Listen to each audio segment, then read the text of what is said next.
하나님 말씀 골로새서 1장 1절부터 2절 말씀 다 같이 보시도록 하겠습니다. Book of Galatians, chapter 1, verses 1 and 2.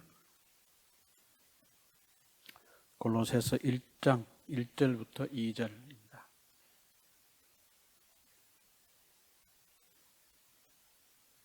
뜻을 생각하시면서 같이 읽습니다. 시작. 하나님의 뜻으로 말미암아 그리스도 예수의 사도된 바울과 형제 디모데는 골로새에 있는 성도들 곧 그리스도 안에서 신실한 형제들에게 편지하노니 우리 아버지 하나님으로부터 은혜와 평강이 너희에게 있을지어다. 아멘. 우리가 이제 지난번까지 우리가 빌레몬서를 보았습니다. 잘 아시는 대로 빌레몬서는 사도 바울이 감옥에 있으면서 오네시모라고 하는 빌레몬의 종을 이제 예수님을 만나서 새 사람이 되어 옛 주인에게 다시 이제 돌려보내면서 빌레몬에게 사랑받는 형제 그 이상으로 두라라고 하는 부탁을 한 그런 서신이었는데, 그 빌레몬이라고 하는 오네시모의 주인이 섬기는 교회가 골로새 교회일 거다 이렇게 봅니다. 그러다 보니까 이 빌레몬서와 골로새서는 굉장히 연관이 깊은 그런 서신이고, 또 이 골로새서와 더불어서 우리가 같이 또 읽어야 될 서신은 지난주에 말씀드린 것처럼 에베소서다 그랬습니다. 그래서 이 빌레몬서, 골로새서, 에베소서 이 세 서신이 서로 굉장히 연관이 깊다. 물론 옥중 서신이 네 서신인데 빌립보서도 있습니다만은 뭐 어떻게 보면은 큰 테두리 안에서 옥중 서신이라고 하는 타이틀이 이제 똑같습니다. 그러나 빌레몬서, 골로새서, 에베소서는 좀 직접적 그런 연관을 가지고 있고, 빌립보서는 같은 옥중 서신이지만 그런 어떤 관계 속에 있는 것은 아니다.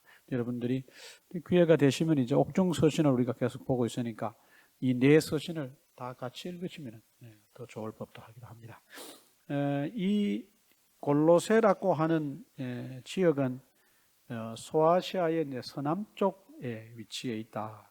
보통 이제 소아시아의 중앙에서 이제 보았을 때 서남쪽에 위치해 있다. 조금 더 구체적인 그런 지명을 밝히면은 루커스 계곡이라고 하는 그런 지역이 골로새 지역이다.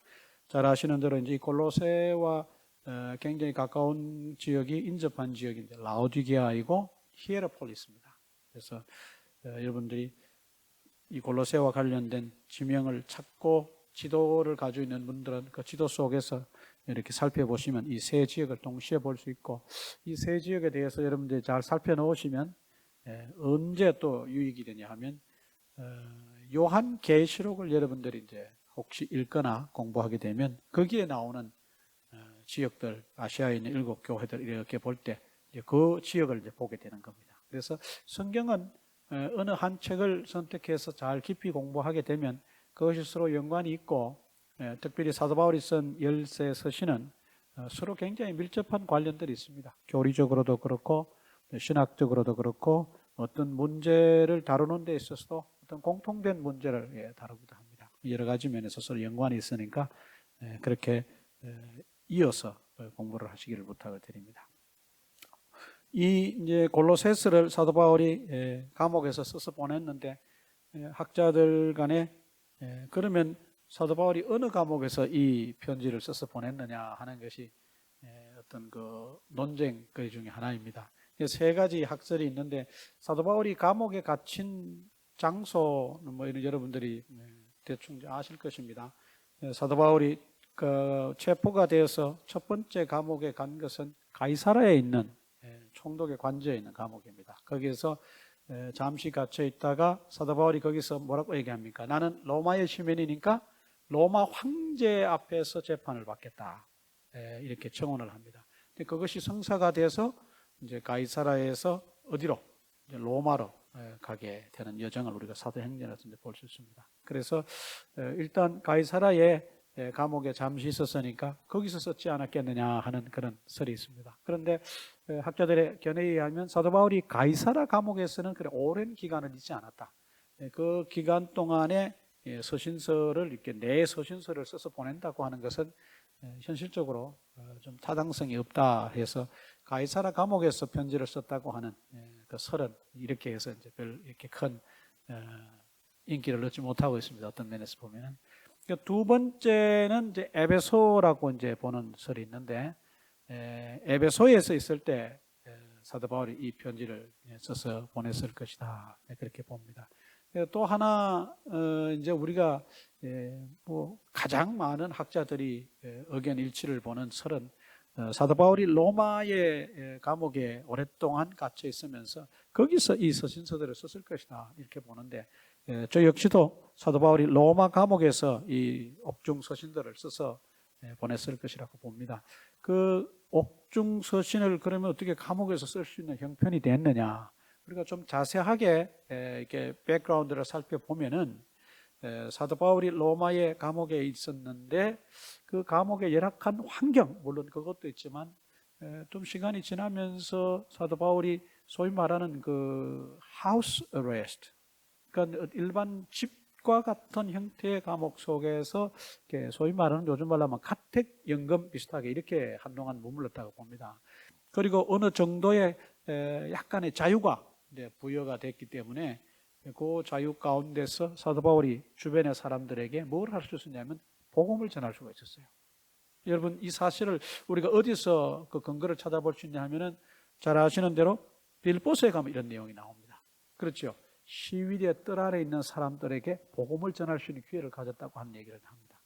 그러니까 자기가 만약에 감옥에 들어오지 않았다면 그 감옥에서 일하는 사람들과 접촉할 수 있는 기회가 그리 많지도 않을 것이고 그 사람들에게 복음을 전하기 위해서는 부득이 감옥으로 들어가는 길밖에 없는데 어떻게 보면은 하나님의 역사하심 속에 자기가 이렇게 감옥에 오게 됐고 그 감옥에 오랫동안 있으면서 그 감옥에 관련된 일을 하는 사람들과 알게 됐을 것이고 그들을 대상으로 복음을 전할 수 있는 그런 기회가 생겼다는 것입니다.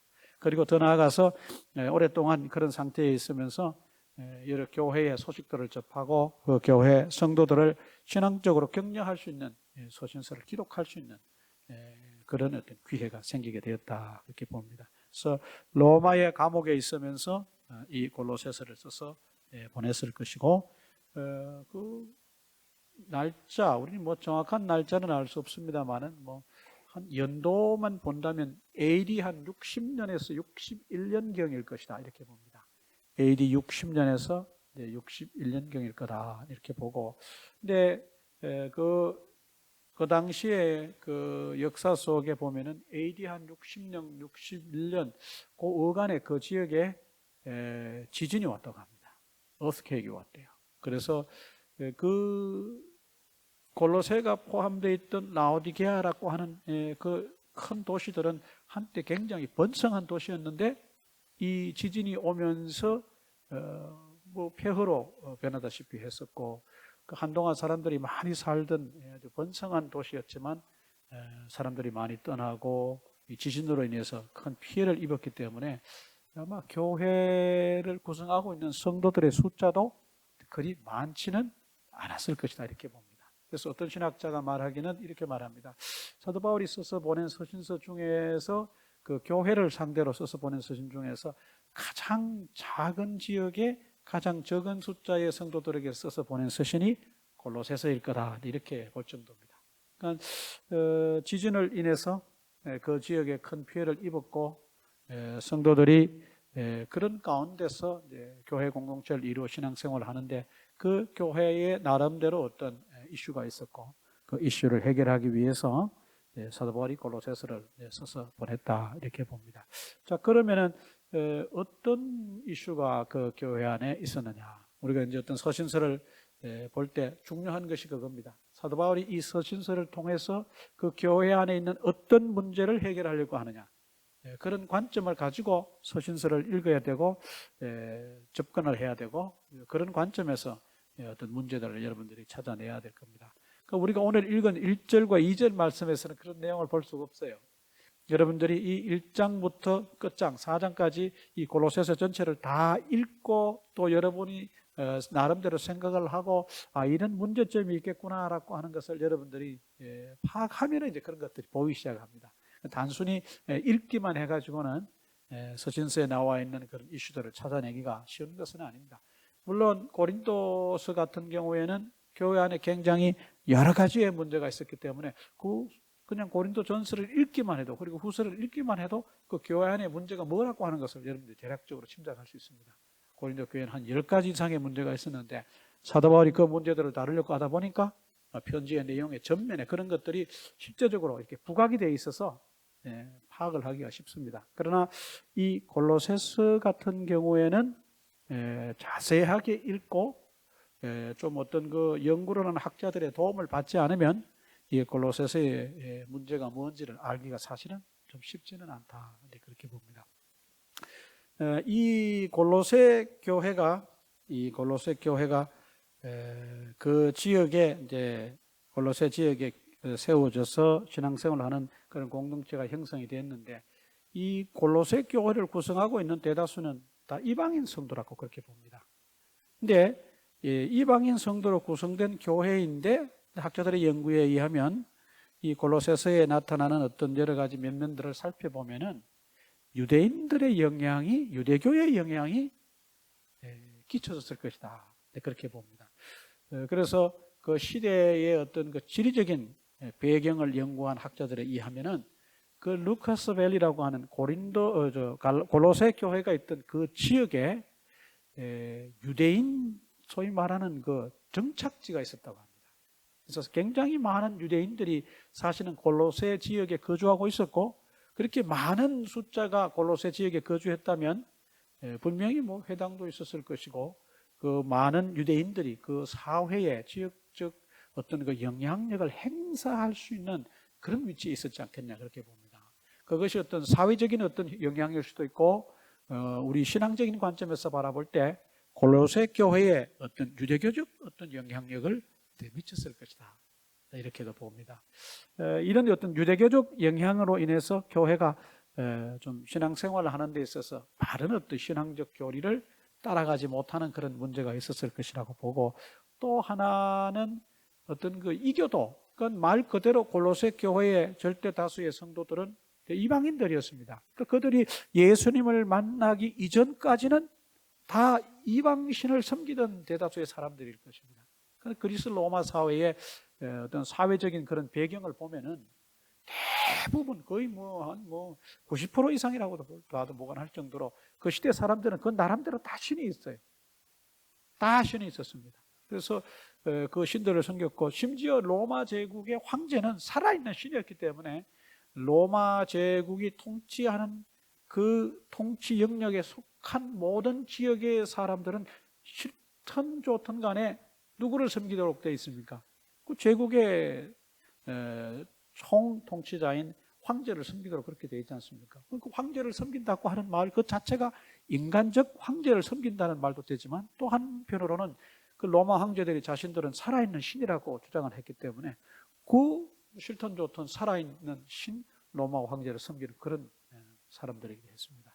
이것 이외에도 지역마다 신들이 있었고, 역사 가운데 내려오는 많은 신들을 섬기는 그런 이교도의 삶의 모습을 우리가 그 배경을 조금만 살펴봐도 잘 알 수 있습니다. 그러다 보니까 이교 신앙을 가지고 있다가 복음을 듣고 예수님을 믿은 그들이지만, 그들이 믿고 교회를 세웠으나 그 이전의 어떤 그들의 삶의 어떤 모습에서 연유한 어떤 그런 이방 어떤 그 신들, 이교도의 영향력이 그대로 조금 들어온 부분들은 있지 않았겠느냐, 이렇게 보기도 합니다. 또 하나 이 골로새 교회가 교리적으로 어떤 그 위협을 받았던 것은, 우리가 이제 골로새서를 읽다 보면 이제 그런 내용들이 나옵니다만은, 유대교적 영향은 영향인데 어떤 유대교의 어떤 율법주의적 레거리즘의 영향도 있지만, 또 한편으로는 유대교 신앙 가운데 등장하는 신비주의적 어떤 요소가 영향을 또 미쳤을 것이다. 이걸 두 가지를 다 합쳐서 그냥 유대교 영향, Jewish influence라고도 그냥 하면 되겠습니다만, 그걸 조금 더 우리가 디테일하게 본다면 학자들은 그렇게 봅니다. 그래서 유대교의 어떤 그 율법주의적 그런 요소들, 그 다음에 또 하나는 유대교 신앙의 어떤 그 주이시 그 뭐죠? 프랙티스에서 나타나는 어떤 신비주의적인 요소, 천사 숭배 같은 내용이 뒤에 가면 나옵니다. 그런 어떤 언급들은 아마 유대교의 신비주의적인 요소들이 교회 안에 들어와서 성도들을 좀 힘들게 하지 않았느냐, 그렇게 봅니다. 그러니까 이런 어떤 일련의 세 가지 어떤 영향들이 골로새 교회 성도들의 신앙생활에 나타났는데, 사도 바울이 이런 문제들을 해결하기 위해서 이 골로새서를 썼을 것이다. 그러면은 이 문제들을 뭐 어떤 식으로 해결해 나가냐? 사도 바울이 이 문제를 해결하는 것은 어떤 강력한 어떤 무엇을 소개하는 것입니다. 그러면 그것보다 덜 강력한 요소들은 더 강력한 요소에 의해서 어떻게 되는 겁니까? 다 극복이 되어버린 것입니다. 그래서 사도 바울이 가장 강력한 얘기가 뭐냐? 예수 그리스도입니다. 그냥 예수 그리스도. 그러니까 예수 그리스도, 그 예수 그리스도에 대한 얘기를 아주 강력하게 얘기함으로 모든 성도들이 그 이교적 어떤 신앙적 요소, 유대교의 어떤 율법주의적인 어떤 신비적인 어떤 그런 모든 요소들을 다 극복하고 예수 그리스도만 바라보게 하려고 하는 그런 요소들이 있습니다. 이걸 우리가 성경을 좀 몇 군데 찾아보면서 한번 좀 살펴보도록 하겠습니다. 아까 제가 언급한 교회 안에 나타나는 어떤 그런 요소들이 있는데, 영향받은 요소들이 있는데, 우리가 골로새서 2장 4절 가서 한번 보시겠습니다. 이번 주부터는 이제 골로새서를 계속 할 거니까 여러분 그 성경에 북마크를, 갈피를 골로새서에다 딱 맞춰 놓으시면 더 쉬우실 겁니다. The book of Galatians, in chapter 2, in the verse 4, we're going to check the influence. 한번 보겠습니다.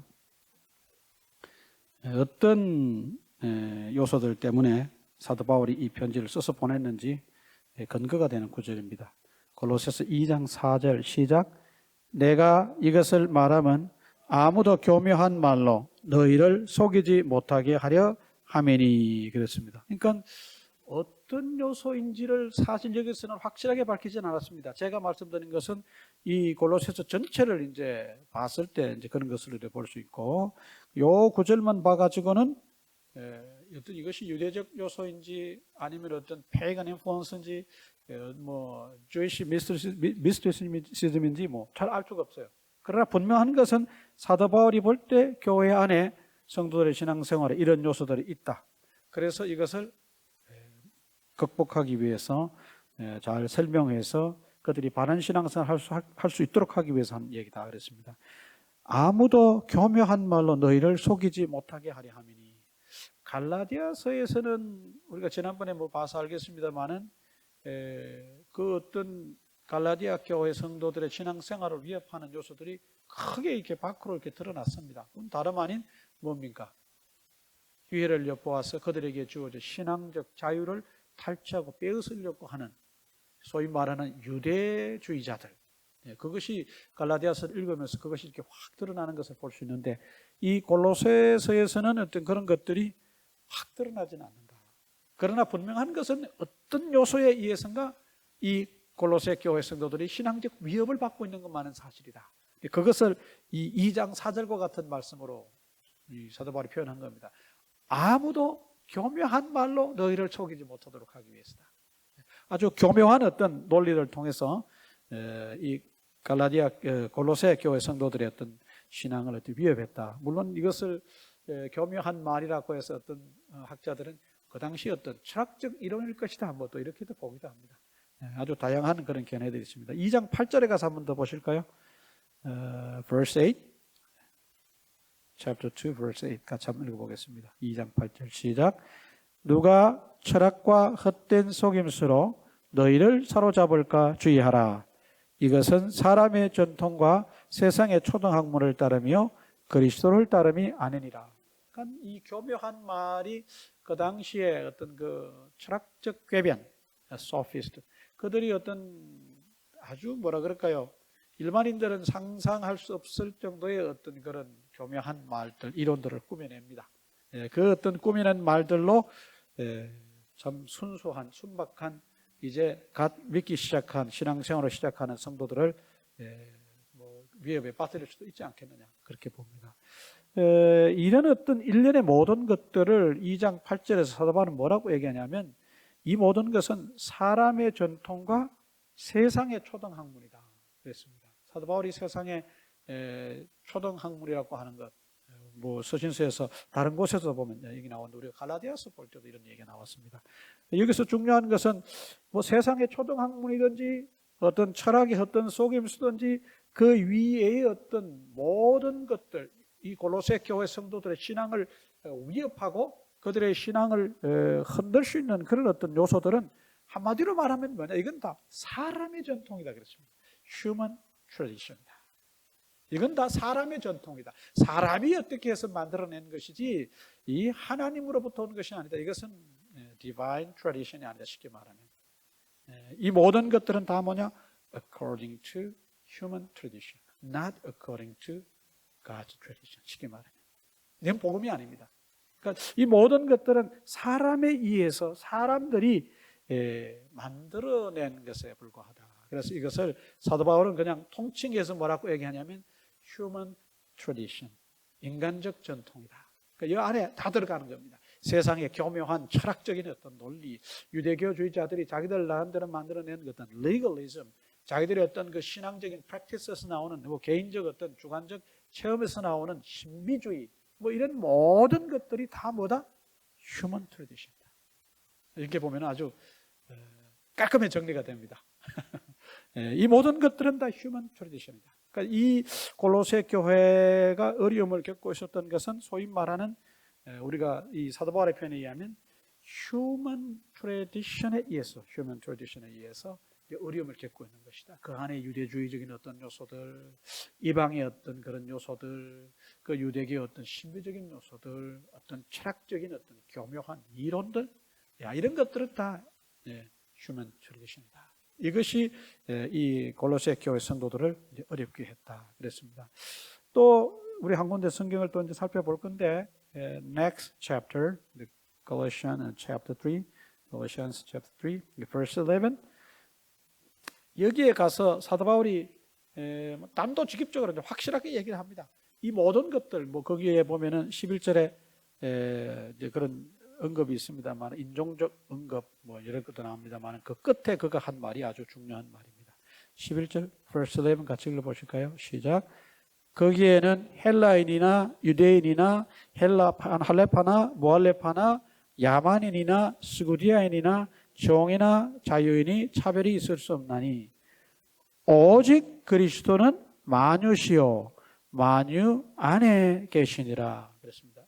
Christ is all and in all. Christ is in all. 그랬습니다. 그러니까 모든 것 위에 누가 계신지 하면은 그리스도가 계신다. 그러니까 어떤 그 휴먼 트래디션이 아무리 라직이 아주 정교하고 그 어떤 이론들이 아주 복잡하고 아주 대단한 것처럼 그렇게 보여지나 예수 그리스도 그분은 그 모든 것들 뭐예요? 위에 계신 분이시다. Christ is all and Christ is in all. 예수 그리스도가 모든 것이고 예수 그리스도가 그 모든 만유 안에 계신다. 그러니 너희가 누구를 봐야 되냐면 예수 그리스도만 바라봐야 된다. 이 모든 골로새 교회 성도들이 겪는 어떤 신앙적, 교리적 어떤 여러 가지 어려운 문제들을 해결할 수 있는 답은 심플합니다. 문제는 복잡하나 답은 어떻다고요? 아주 심플합니다. Simple answer to complicated questions and problems in Colossian churches. 아주 심플합니다. 그게 뭐냐? Christ is all. Christ is in all. 예수 그리스도는 모든 것이 되시고 예수 그리스도는 만유 안에 계시다. 그래서 예수 그리스도가 중심이시다. The centrality of Christ. 예수 그리스도가 중심이시다. 그러니까 이것만 너희가 깨닫고 이것만 확실하게 붙잡으면 너희가 지금 당면한 그런 모든 문제들은 저절로 어떻게 되는 거예요? 해결이 되는 것이다. 이렇게 이 골로새서를 통해서 사도 바울이 골로새 교회 성도들에게 말을 하는 것입니다. 오늘은 우리가 첫 시간이기 때문에 서론에 해당하는 그런 내용을 전반적으로 이렇게 말씀을 드립니다. 이것이 사도 바울이 골로새 교회 성도들이 당면한 문제를 해결하기 위해서 제시한 해답이에요. 예수 그리스도. 문제는 어떻게 보면 신앙적 문제는 여러 가지 요인에 의해서 발생한 것처럼 보여지나 그 답은 뭐다? 예수 그리스도다. 아주 중요한 어떤 위대한 원리인 것 같습니다. 자, 이제 오늘 본문으로 우리가 서로는 이 정도 하고 또 기회가 되면 필요한 내용들은 앞으로 골로새서를 보면서 계속 말씀을 드리도록 합니다. 이제 오늘 우리가 읽은 본문으로 돌아갑니다. Let's go back to today's passage, the verses 1 and 2. 이 1절, 2절 말씀에서 우리가 이 골로새서는 감옥에서 쓴 편지, 서신이기 때문에 이 편지를 쓸 때는 누가 쓴다고 하는 편지를 쓰는 사람이 나오는데 1절과 2절 말씀을 우리가 읽을 때 여러분들 이미 파악했으리라 생각합니다. 1절 말씀에 하나님의 뜻으로 말미암아 그리스도 예수의 사도된 바울, 그리고 형제 디모데는 그렇습니다. 형제 디모데는. 그래서 어떤 분들은 사도 바울과 디모데가 함께 이 골로새서를 쓴 공동 저자일 것이다. 뭐 이렇게도 봅니다. 그러나 어떤 그 성경의 전체적인 정황상으로 바라볼 때 사도 바울이 편지를 쓸 때 디모데가 함께 있었다고 하는 것을 우리가 알 수 있고 실제적 이 서신의 기록자는 이 서신을 쓴 사람은 사도 바울이다 이렇게 봅니다.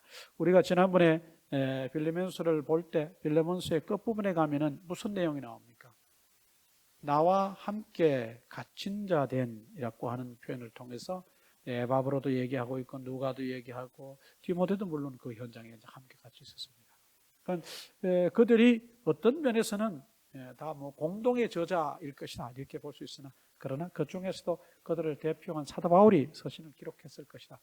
쉽게 말하면 그 서신의 저자는 사도 바울이다 이렇게 봅니다. 그러니까 1절 말씀에서 사도 바울이 자신도 소개하고 있고 디모데도 소개는 하고 있으나 이 편지를 쓴 사람으로는 우리가 사도 바울이라고 이렇게 봅니다. 이 사도 바울이 자신을 소개하는 앞부분에 그 소개하는 내용이 서신서에는 등장하는 어떤 자주 등장하는 그런 모습인데 우리가 뭐 그냥 자주 등장하니까 그러려니 하고 지나갈 수가 있습니다. 그러나 그 내용이 아주 중요합니다. 자신이 사도가 된 것은 어떤 인간의 뜻으로 된 것이 아니고 인간들이 자기를 뽑아서 된 것이 아니고 전적으로 이건 누구에 의해서 무엇에 의해서 됐냐라고 하면 하나님의 뜻으로 말미암아서 자기가 사도가 됐다. By the will of God, not by the will of human beings. 인간의 뜻에 의해서 된 것이 아니라 하나님의 뜻에 의해서 자기가 사도가 되었고 그러면 자기는 누구의 사도가 되었느냐? 예수 그리스도의 사도가 되었다 그랬습니다. 예수 그리스도의 사도가 되었다. An apostle of Christ Jesus by the will of God. 하나님의 뜻에 의해서 예수 그리스도의 사도가 되었다 그랬습니다. 그러니까 여기에서 이 편지를 자기가 써서 보내면서 어떤 이 편지를 받는 사람들 입장에서 그 편지의 어떤 신빙성, 어떤 그 편지의 중요성 이런 것들을 억셉트 하는 데 있어서 굉장히 중요한 요소가 뭐냐면 이 편지를 누가 썼느냐라고 하는 겁니다. 그렇지 않습니까? 이 편지를 누가 썼느냐에 따라서 그 권위는 달라지는 겁니다. 이 편지의 권위를 우리가 어디서 찾을 수 있느냐? 바로 사도 바울에게서 찾는데 이 사도 바울이 어떤 사람이냐? 하나님의 뜻에 의해서 예수 그리스도의 사도가 된 사람이다. 이런 바울이 지금 골로새 교회 성도들의 어떤 신앙적 문제를 해결하기 위해서 써서 보내는 편지다. 그랬을 때 이 골로새서는 권위를 갖게 되는 것입니다. 만약에 저 같은 사람이 잘 알지도 못하는 사람이 저는 뭐 이렇게 해서 그 골로새 교회에 이런 일이 있다는데 소문이 있는 걸 들었는데요. 제 의견은 이렇습니다. 마치 오늘날 유튜브에 댓글 다는 식으로. 그랬을 때 뭐 제가 예를 들어서 그 편지를 써서 보냈다고 칩시다. 그러면 골로새 교회 성도들이 저 사람 누구야? 라고 의문을 제시할 겁니다. 그리고 저 사람이 뭐 하는 사람이야? 그 미국의 어떤 그 조그마한 동네에 그 조그마한 교회에 그렇게 알려지지도 않은 목사라는데요. 그랬을 때 그분들 입장에서 권위를 인정할까요, 안 할까요? 고개를 갸웃갸웃 할 수도 있어요. 그 사람이 뭐 어떤 신앙의 경력을 가지고 있는지, 어디서 어떻게 교육을 받고 추행을 받았는지, 어떤 목회적 경력을 갖고 있는지, 어떤 신앙적 어떤 요소를 갖고 있는지 그건 잘 모를 겁니다.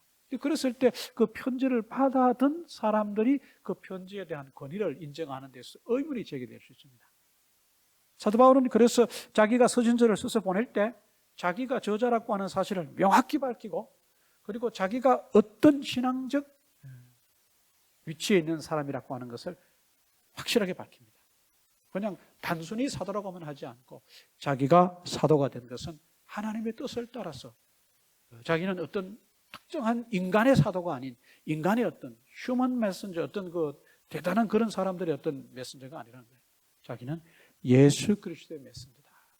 그러니까 입을 열면 하나님에 대한 얘기를 할 것이고, 입을 열면 예수 그리스도에 대한 얘기를 할 것이면 그 타이틀 자체가 이미 보장을 하는 겁니다. 아주 중요하죠. 그래서 명확하게 밝힙니다. 자기가 사도가 된 것은, 예수 그리스도의 사도가 된 것은 인간의 뜻으로 된 것이 아니라 하나님의 뜻으로 된 것이다 라고 명확히 이제 밝힙니다. 그리고 다른 곳에서는 디모데를 자기 어떤 영적인 자녀라고 그렇게 표현을 합니다만, 여기서는 그 디모데를 형제 디모데라고 하는 말로 표현했습니다. 사도 바울이 그 어떤 그 자기를 서포트하는 그룹과 함께 복음을 전하고 또 어떤 기회가 돼서 자기를 서포트하는 사람들을 소개할 때 아주 그의 소개 속에 특징적인 어떤 요소들이 나오는데, 그 가장 그 중요한 특징은 뭐냐면 자기가 사도라서 자기를 후원하는 사람들을 낮추어 보지 않는다는 사실이에요. 아주 중요합니다. 우리 인간 사회에는, 사회의 어떤 뭐 조직에는 다 이렇게 뭐가 있어요? 랭크가 있어요. 대통령 그러면은 부통령 이렇게 해서 직제 속에 주어진 어떤 일들을 감당하는 랭크가 있고, 그 사람들이 한 자리에 모였을 때는 위에 그 높고 낮음이 결정이 되지 않습니까? 이런 것을 가장 쉽게 볼 수 있는 집단이 군대입니다. 여러분 잘 아시는 대로 군대는 모든 것이 계급에 의해서 움직여지는 그런 집단입니다. 상하가 있지 않습니까? 오죽하면 상명하복이라는 말이 나왔을 정도로 아래 위가 명확한 사회 집단이 뭐냐? 군대입니다. 사도 바울이 어떻게 보면은 자기가 예수 그리스도의 사도로서 하나님의 뜻에 의해서 예수 그리스도의 사도가 된 사람으로서 그 나름대로 어떤 여타의 자기를 서포트하는 사람들에 대해서 또 영적인 수준이라든지 영적인 경륜이라든지 뭐 어떤 뭐 영적인 지식이라든지 체험이라든지 이런 면에서 그 사람들을 뭐 자기보다 못한 사람으로 이렇게 낮춰 볼 수 있습니다. 인간적인 면에서. 그러나 사도 바울은 그렇게 하지 않습니다. 어떤 신앙적인 관계 속에서 이 디모데는 자기의 복음 전도를 통해서 예수 믿는 사람이 됐을 때 자기의 영적인 자녀라고 그렇게 소개했습니다. 그런데 이제 이 디모데가 영적인 면에서 성장하고 자라서 자기와 함께 복음을 전하는 동역자가 됐습니다. 그래서 그를 더 이상 어린아이와 같은 입장으로 보지 않고 이제는 뭐예요? 자기와 함께 복음을 전하는 자기의 형제와 같은 존재라고 그렇게 봅니다. 어떻게 보면 이런 문제가 대수롭지 않은 문제 같습니다. 그러나 우리 한국 분들은 심성이 그렇습니다. 저 역시도 마찬가지입니다만은 만나서 연배가 비슷한 사람들이 있으면 몇 년생이세요? 먼저 묻습니다. 뭘 물어요? 나이를 묻습니다. 나이를. 왜 나이를 묻습니까? 네가 위냐? 내가 아래냐를 따지려고 그러는 거예요. 그래서 딱 얘기했을 때 단 한 살이라도 자기보다 적으면 어떻게 하는 거예요? 그건 연령 서열에 의해서 바로 그냥 반말을 한다든지 바로 자기 아래로 보는 그런 성향들이 많습니다. 이 동양 문화 속에서 우리 한국 문화에 나타나는 독특한 면이 아닌가 싶기도 합니다. 그래서 바로 그냥 뭐 서로 그냥 자기 생일이 하루라도 더 빠른 걸로 이렇게 해서 형 아니면 언니로 가려고 하는 그런 모습을 우리 한국인들이 모이는 처음 만나는 사람들끼리 그 현장에서 볼 수 있습니다. 그래서 흔히 하는 말로 우리 서열 정리합시다 막 그런 말도 해요. 왜 그런지는 모르겠습니다. 어떤 그런 요소들이 인간 속에 좀 내재져 있고 잠재되어 있다는 어떤 그런 것을 우리가 엿볼 수 있는데, 사도 바울은 신앙의 세계 안에서 동력자의 어떤 관계 속에서 그런 것들을 주장하지 않았어요. 나이가 많으니까, 나이가 적으니까 그런 걸 따지지 않았어요. 그냥 예수 그리스도를 이 땅에 전파하고 하나님 나라 확장, 예수 그리스도의 복음을 전하는 그 입장에서 볼 때 다 뭐예요? 동등하다고 봤습니다. 아까 우리가 3장 11절 말씀을 보지 않았습니까? 거기서 보면 인종의 어떤 차별이 있을 수가 없다. 그 다음에 그 당시에 사회적으로 주어졌던 계층 어떤 차별, 노예라고 하는 것은 사회적 제도에 의해서 그 사람들에게 주어진 아주 낮추어진 그런 차별이지 않습니까? 그것도 없다는 거예요. 할례나 무할례, 신앙세계 안에서, 유대교적 신앙세계 안에서 할례 받은 사람과 할례 받지 않은 사람은 현격한 차이를 가지고 있습니다. 지난번에 말씀드렸던 것처럼 우리 갈라디아서 때 봤지 않습니까? 유대인들이 되기 위해서, 유대교인이 되기 위해서 최종적으로 그들이 받아들이고 실천하는 것이 뭐냐? 할례라고 이렇게 봅니다. 그러다 보니까 유대교 안에서 할례 받은 자, circumcised, uncircumcised는 확실하게 구분이 되는 어떤 신앙적인 어떤 경계예요. 마크예요. 아주 중요한 요소입니다. 그런데 아까 우리가 본 3장 11절 말씀에서는 사도 바울이 뭐라고 얘기합니까? 할례나 무할례나 차이가 없다는 거예요. 인종 간 차이가 없고 사회 계층 간 차이가 있을 수 없다. 이것을 선언하는 그런 모습을 봅니다. 이런 그의 모든 발언이나 말씀에 대한 기록이 어디서 왔느냐? 그의 근본적인 신앙적 사상에서 오는 겁니다. 그것은 뭐냐? 함께 복음을 전하는 사람이라면 이 사람은 동역자요 뭐다? 형제다. 자기의 복음 전도를 통해서 예수 믿는 사람이 된 디모데를 사도 바울은 오늘 1절 말씀에서 뭐라고 얘기하냐면 형제 디모데라고 이렇게 소개한다는 것입니다. 눈여겨보고 자세히 살펴보면 굉장히 중요한 의미를 담고 있어요. 아주 중요합니다. 그 다음에 이제 2절에 가서 골로새 교회 성도들에 대한 얘기가 나오는데, 골로새에 있는 성도들 곧 그리스도 안에서 신실한 형제들에게 편지하노니 그랬습니다. 이 내용이 편지라고 하는 것을 볼 수 있습니다. 그리고 이 편지를 받는 사람, 리시피언트가 누구냐? 골로새 교회 성도들이다 그랬습니다. 그리고 골로새 교회 성도들은 성도들인데 그 사람이 어떤 사람들이냐? 예수 그리스도 안에서 신실한 형제들이다. Faithful brothers in Christ. 아주 신실한 형제들이다. 그러니까 이 편지를 받는 사람이 믿지 않는 사람이 아니라 이미 복음을 받아들이고 신앙생활을 하되 신실하게 신앙생활을 하고 있는 골로새 교회의 성도들이라고 하는 사실을 언급을 통해서 이제 볼 수 있습니다.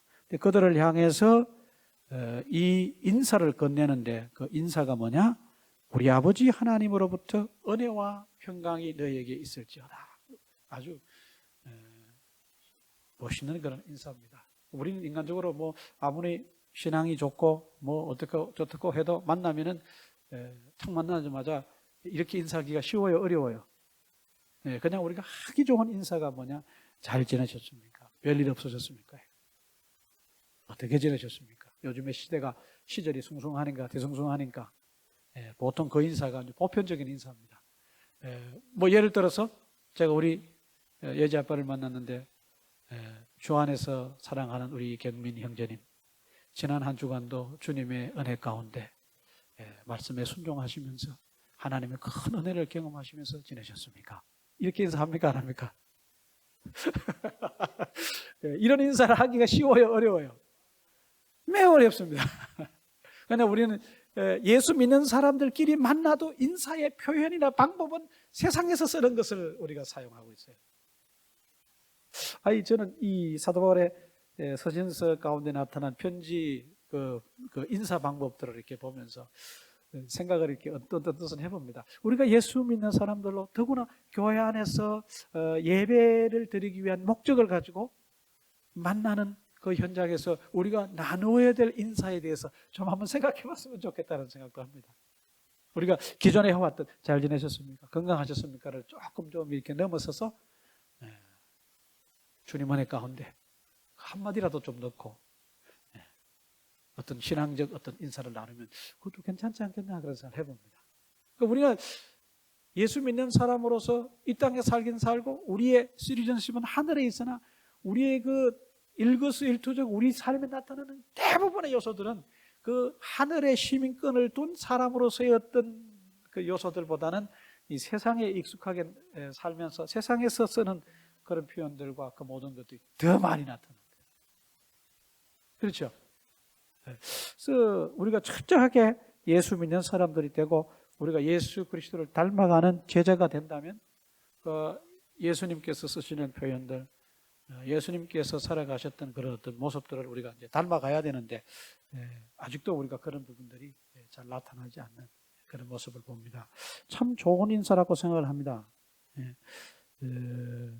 우리 아버지 하나님으로부터 은혜와 평강이 너희에게 있을지어다. 며칠 전에 저희 신학교 동기 목사님 아들이 큰아들이 이제 결혼을 하게 됐는데 단체 카톡방에 이제 그 동기들이 이제 막 그 아들이 결혼을 하니까 동기 목사를 축하하는 그런 인사말들이 많이 이제 올라왔어요. 제가 유심히 이렇게 하나씩 이렇게 살펴보았는데 그냥 어떤 친구들은 축하해 단순하게 그래서 자기가 사는 지역에서 어디에서도 축하해 이렇게 하는 사람이 있고 어떤 목사들은 진짜 뭐 그 인사가 가짜라는 뜻이 아니라 자기 나름대로 이렇게 생각을 해서 아주 이렇게 신앙적 차원의 인사를 하는 그런 모습도 보았습니다. 우리 김 목사님 아들이 이 좋은 계절에 이렇게 결혼을 하는데 주님 안에서 주님이 기뻐하시는 든든한 가정으로 세워지기를 기도합니다. 축하해보다는 어때요? 조금 더 이렇게 격려가 되는 또 다른 형태의 축하 메시지가 아닌가 그런 생각을 해봅니다. 그러니까 뭐 목사라서 그러는 것이 아니라 우리가 예수 믿는 사람이라면 목사 이전에 우리는 다 누구예요? 주님을 닮아가는 사람, 주님의 제자들인데 우리가 이런 모습도 한번 좀 깊이 생각을 해보자. 내가 예수 믿으면서 내가 주님을 닮아가면서 하나님의 자녀로 살아가면서 내가 사용하는 어떤 언어적인 표현들, 내 삶 속에 나타났던 그런 실천들 이런 것들을 한번 좀 돌아볼 필요가 있지 않겠나 생각합니다. 이게 이제 서론 부분의 배경과 우리 1절, 2절 말씀을 통해서 본 간단한 그런 내용입니다. 한두 가지만 좀 살펴보겠습니다. 사도 바울이 자신을 하나님의 뜻으로 말미암아 예수 그리스도의 사도가 됐다라고 하는 표현은 제가 말씀드린 것처럼 아주 중요합니다. 지난번에도 이거에 대해서 말씀을 드렸습니다. 빌레몬서에도 사도 바울이 그렇게 얘기를 합니다. 오네시모가 너의 곁을 잠시 떠나게 된 것이라고 한국말로는 그렇게 번역이 됐으나 거기에서 사도 바울은 그것을 원문에서 in Greek text에서는 패시브로 썼다 그랬습니다. 그러니까 오네시모가 누군가에 의해서 빌레몬의 곁을 떠나게 되어졌는데 그 빌레몬의 그 곁에서 오네시모를 떠나게 한 사람을 문자적으로 나타나지 않으나 사도 바울은 그분이 하나님이라고 그렇게 봅니다. 이것을 통해서 오네시모를 빌레몬이 받아들여야 되는 어떤 이유를 설명하는 가운데 빌레몬 네가 오네시모가 너를 떠났을 때 굉장히 속상해하고 뭐 오네시모를 욕하고 돌아왔을 때 어떻게 퍼니시할 건지를 나름대로 이렇게 생각을 하고 있었으나 너희가 인간적으로만 그렇게 생각하면 안 되고 이것이 하나님이 오네시모를 너로부터 세퍼레이트 시킨 것이기 때문에 이것은 하나님의 뜻이라고 받아들여야 된다고 제가 그때 그렇게 설명을 드렸습니다. 그런데 사도 바울은 종 하나가 주인을 떠나간 그 사건조차도 뭐로 보냐면 하나님의 뜻으로 그렇게 설명을 하고 해석을 하고 본 겁니다. 하나님의 뜻이기 때문에 네가 하나님의 뜻 가운데서 오네시모를 네가 받아들여야 된다. 이렇게 설명한 거지 않습니까? 그러니까 오늘 1절 말씀에서 우리가 어떻게 보면은 한 사람이 하나님의 부르심을 받고 소명을 받고 하나님의 종으로 살아간다는 것 어떻게 보면 단순한 문제일 수도 있으나 사도 바울은 그걸 그렇게 단순하게 보지 않았습니다. 그가 다메섹 도상에서 음성을 듣고 예수님을 만나는 그 모든 것들이 하나님의 뜻에 의한 거란 겁니다. 자기에게 주어진 그 어떤 그 순간만큼은 사도 바울의 긴 인생에 있어서 굉장히 짧은 그런 순간일 수 있습니다. 그렇잖아요. 물론 그 뒤에 그가 한 사흘 동안 다른 집에 가서 묵긴 합니다만은, 그러나 그가 다메섹 도상에서 경험한 그 순간만큼은 그의 인생에서 굉장히 짧은 한 부분이에요. 사도 바울은 그 순간을 잊을 수 없었고, 사도 바울은 갈라디아서에서도 복음의 기원을 설명하는 데 있어서 그 사건을 언급하고 곳곳에서 그 얘기를 합니다. 그러니까 자기가 예수 그리스도의 음성을 듣고 예수 그리스도의 사도가 된 것은 전적으로 하나님의 뜻에 의한 것이라고 그는 그렇게 철석같이 믿고 자기 인생을 그렇게 설명하고 해석하는 겁니다. 뭘 말씀드리려고 그런지 아마 여러분 잘 아실 겁니다. 우리가 예수님을 믿고 하나님의 자녀로 살아가면서 어떤 일들은 하나님의 뜻인 것 같은데 어떤 일들은 하나님의 뜻이 아닌 것처럼 여길 때가 있어요, 없어요? 있습니다. 그 어떤 경우냐? 내 인생에 좋은 일이 일어났을 때는 이게 하나님의 뜻인 것 같아. 그런데 내 인생에 좋지 않은 일이 일어났을 때는 이걸 하만 생각해도 하나님의 뜻이 아닌 것처럼 생각될 때가 사실은 있어요, 없어요? 있어요. 저 개인적으로도 이미 뭐 여러 번에 걸쳐서 말씀드렸지만 그런 경험이 있어요.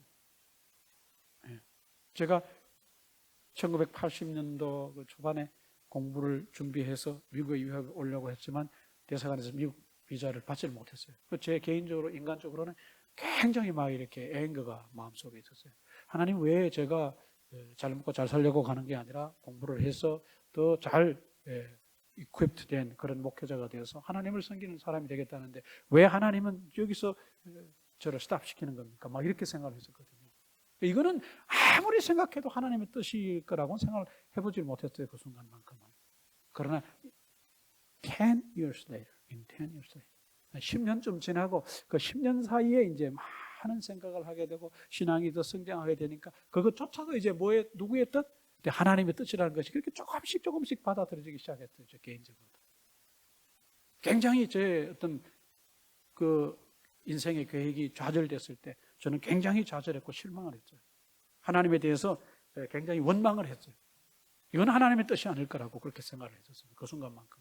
그러나 시간이 지나면서 한 10년 정도 걸리니까 이제 그것들이 이해가 되고 그때 내가 만약에 그 상태로 미국을 왔더라면 어떻게 됐을까 하는 그런 생각도 하게 될 정도였습니다. 그러니까 우리 인생의 좋은 일은 하나님의 뜻으로 해석하지만 내 인생에 좋지 않은 일은 자꾸 하나님 뜻이 아닌 것으로 해석하려고 할 때가 많은데 사실은 믿음의 성도들에게 일어나는 모든 일들은 엄밀히 따지면 다 누구의 뜻에 의한? 하나님의 뜻에 의한 하나님의 providence, 섭리에 의해서 일어난 일들입니다.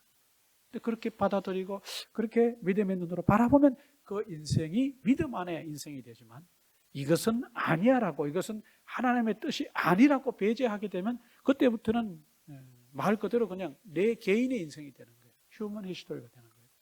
말 그대로 그냥 단순한 그냥 휴먼 라이프로 가는 거예요. 여러분이 그 문제를 한번 잘 생각해 보시기를 바라겠습니다. 또 하나 아까도 설명을 했습니다마는 사도 바울이 자기의 영적인 자녀인 디모데를 형제라고 호칭하는 것은 어떻게 보면은 참 대단한 호칭이라고 그렇게 봅니다. 우리가 함께 예수 믿고 함께 신앙생활을 하지만 어떤 면에서 내가 저 사람보다 더 우월하다고 생각할 때가 있어요, 없어요? 있어요. 저 사람은 하루에 뭐 예를 들어서 30분 기도하는데 나는 하루에 2시간 기도해 이럴 때 그런 어떤 요소에 의해서 비교를 하고 그 비교의 결과로 그 사람보다는 내가 더 우월하다는 생각을 할 때가 있습니다. 사도 바울은 얼마든지 자신을 남들보다 우월한 존재로 여길 수 있는 입장에 있었지만 그 모든 것들을 다 무시하고 오로지 복음 안에서 함께 복음을 전하는 동력자 된 형제로 디모데를 부르는 그 모습은 우리에게 굉장히 큰 도전입니다. 그리고 교회 안에서 함께 모여 신앙생활할 때 우리가 이런 어떤 요소들이 큰 역할을 합니다. 오래 신앙생활을 해왔고 또 뭐 장로교 같은 경우는 장로님이 됐으니까 저분은 장로님이고 그렇게 해서 장로님은 하면서 이봐 김 집사 이 집사 이렇게 하면 되는 거예요, 안 되는 거예요? 근데 그건 아니라는 거예요. 장로든 목사든 사실은 집사님이든 뭐 그렇지 않은 뭐 어떤 직분을 받지 않은 분들은 다 사실은 복음이라고 하는 복음 전도 예수 그리스도 전파라고 하는 그 카테고리 안에서는 다 형제예요, 자매고 어떤 의미에서 그게 우선이에요. 그 다음에 그 일을 하기 위해서, 효율적으로 하기 위해서, 혹은 하나님의 부르심에 의해서, 소명 주심에 의해서 그냥 목사도 있고 선교사도 있고 장로, 집사 뭐 다 이렇게 있는 거예요. 이런 어떤 근본적인 우리의 사고 속에 이것이 자리 잡고 있지 않으면 직분이 있다 그래서 더 높다고 생각하기가 쉽습니다. 한국 교회의 그런 요소들이 어떻게 보면 더 강하고 더 많습니다. 이런 부분에 대해서 잘 한번 생각해 보시길 바랍니다. 또 하나는 아까도 말씀드린 대로 내가 하나님의 자녀로 예수 그리스도의 제자로 살아가면서 정말 천국의 시민으로 살아가면서 나는 천국 시민에 합당한, 천국 시민에 걸맞는 천국 시민으로서의 어떤 인사라든지 내 삶의 어떤 프랙티스가 있는가, 아니면 그냥 내가 이 땅에 발을 딛고 살기 때문에 이 땅의 어떤 요소들이 더 많이 좌우하는 그런 삶을 사는가 한번 생각해 보시길 바랍니다. 그래서 이번 한 주간 다음 주에 우리가 또 예배를 드리기 위해서 만날 때 나는 저분을 보고 정말 사도 바울이 얘기한 것처럼, 인사한 것처럼 어떻게 어떤 신앙적인 그런 더 좋은 말로, 더 신앙적인 말로 저 사람에게 인사를 할 수 있는 어떤 말이 무엇이 있을까 고민해 보시길 바랍니다. 어색할 겁니다. 처음에 그런 말 하는 것들. 그렇죠? 또 경연적기도 하고 안 하던 짓을 하니까 매우 하기 어려울 수도 있습니다. 그렇지만 나름대로 뭐예요? 한번 해보시길 바랍니다. 그냥 단순하게 주 안에서 건강하셨습니까? 그냥 단순히 건강하셨습니까? 이렇게 하는 것보다는 뭐예요? 주 안에서 건강하셨습니까? 주 안에서 승리하셨습니까? 얼마나 더 달라 보이고 더 좋습니까? 그 말 통해서 그 말을 인사말로 받는 사람도 더 마음이 달라지지 않겠나 생각을 해봅니다. 같이 기도하겠습니다. 하나님 아버지, 오늘 또 귀한 말씀 골로새서를 시작하면서 서론과 몇 가지 또 함께 이렇게 살펴보았습니다. 이 말씀들을 통해서 우리의 신앙생활을 또 점검하고 돌아보고 천국 시민으로서 내가 어떤 모습으로 살아가고 있는가 또 살펴보게 하시고, 한 주간의 삶을 또 살아가면서 이런 부분에 대해서 깊이 고민하고 어떤 말로 또 어떤 삶의 실천으로 살아가야 할 것인가 하나님 앞에 기도하면서 성령의 인도하심을 통해 또 실천하고 적용할 수 있는 한 주간이 되게 해주시기를 원합니다. 예수님의 이름으로 기도합니다.